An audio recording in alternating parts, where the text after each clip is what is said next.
यह 19वीं सदी के अंत की बात है। बंगाल पुलिस विभाग में दो बंगाली सब इंस्पेक्टर काजी अजीजुल हक और हेमचंद्र बोस एक नई अपराध विज्ञान तकनीक पर काम में डूबे हुए थे। उनके सामने मेज पर बिखरे हुए थे अनगिनत उंगलियों के निशानों के नमूने। वे दोनों एक नए सिस्टम को विकसित करने के विचार में मग्न थे। जैसे जैसे वे आगे बढ़ते गए वैसे वैसे उत्साह भी चरम पर पहुंच गया। और फिर आया वो ऐतिहासिक क्षण, यूरेका। दुनिया के सामने आया अपराधियों की पहचान करने का एक नया तरीका, फिंगरप्रिंट वेरिफिकेशन टेक्नोलॉजी। लेकिन इतिहास कुछ लोगों के लिए करुणा लेकर आता है।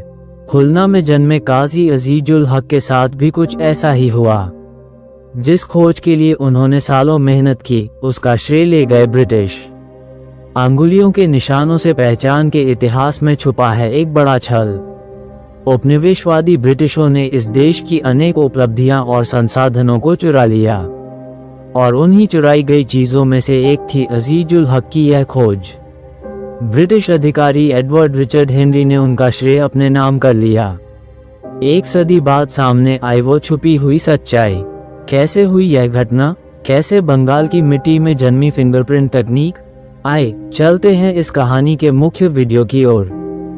पूरा नाम काजी सैयद अजीजुल हक। जन्म 1872, फुलतला, जिला खुलना, अब बांग्लादेश।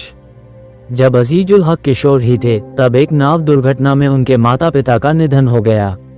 सिर्फ 12 साल की उम्र में वो घर छोड़कर निकल पड़े भाग्य बदलने।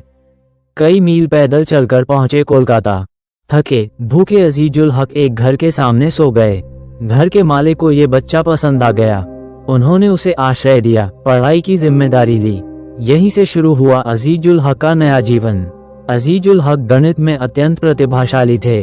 कोलकाता के प्रेसिडेंसी कॉलेज में पढ़ते समय उन्हें एक फिंगरप्रिंट परियोजना में चुना गया। कॉलेज के प्रिंसिपल ने उन्हें स्वयं इस कार्य के लिए नामित किया था। बंगाल पुलिस के inspector general sir Edward Henry के अधीन इस परियोजना पर काम हो रहा था। 1892 में अजीजुल हक को पुलिस विभाग में एक सब इंस्पेक्टर के रूप में नियुक्त किया गया। तकनीकी विकास। अजीजुल हक ने अंगुलियों के निशानों पर गहरा शोध शुरू किया। उस समय अपराधियों की पहचान के लिए एंथ्रोपोमेट्री यानी शारीरिक माप का उपयोग होता था, जो त्रुटिपूर्ण था। अजीजुल ने समझा कि हर व्यक्ति की उंगली की रेखाएं विशिष्ट होती हैं। यदि इन्हें वर्गीकृत किया जा सके तो यह अपराध विज्ञान में क्रांतिकारी साबित होगा। लेख में बताया गया कि अजीजुल ने आधिकारिक रूप से भी श्रेय की मांग की थी, लेकिन उसे दबा दिया गया। अब ये बात पूरी तरह साफ है, हेनरी सिस्टम असल में हक हेनरी बोस सिस्टम है। इस खोज में उनके साथी हेमचंद्र बोस का भी महत्वपूर्ण योगदान था। आज उसी फिंगरप्रिंट तकनीक का उपयोग होता है मोबाइल लॉक खोलने, ऑफिस अटेंडेंस दर्ज करने और सुरक्षा सिस्टम में। हमें गर्व है कि इस क्रांतिकारी खोज के असली जनक हैं हमारे बंगाली वैज्ञानिक काजी अजीजुल हक। प्रिय दर्शकों, उम्मीद है इस वीडियो के माध्यम से आपको कुछ नया जानने को मिला। अगर वीडियो पसंद आया हो तो एक लाइक जरूर करें और अपनी राय कमेंट बॉक्स में बताएं। 1893 में अपराधियों के अंगूठे के निशान लेना अनिवार्य किया गया। 1897 तक उन्होंने लगभग 7000 फिंगरप्रिंट का संग्रह तैयार किया। मगर समस्या थी, इन्हें व्यवस्थित तरीके से दर्ज कैसे किया जाए। यही थी वो चुनौती जिसे हल किया गणितज्ञ अजीजुल हक ने। उन्होंने एक अनूठी प्रणाली विकसित की जिससे लाखों फिंगरप्रिंट को वर्गीकृत करना आसान हो गया। इसी प्रणाली को आज दुनिया जानती है। एडवर्ड हेनरी ने उनके शोध का पूरा श्रेय अपने नाम कर लिया। यहाँ तक कि अपनी पुस्तक classification and usage of fingerprints में भी अजीजुल का नाम नहीं लिया। ब्रिटिश सरकार ने खोज का श्रेय एडवर्ड हेनरी को दिया और उन्हें दुनिया के इतिहास में दर्ज कर दिया, जबकि असली खोजकर्ता सब इंस्पेक्टर अजीजुल हक गुमनाम रह गए।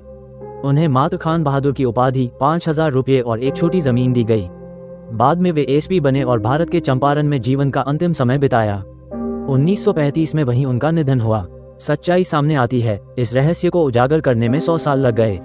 2001 में लेखक कॉलिन बेवान ने अपनी किताब फिंगरप्रिंट्स में लिखा कि असली खोजकर्ता अजीजुल हक थे। 2005 में करंट साइंस के लेख में भी उन्हें भुला हुआ भारतीय अग्रदूत कहा गया।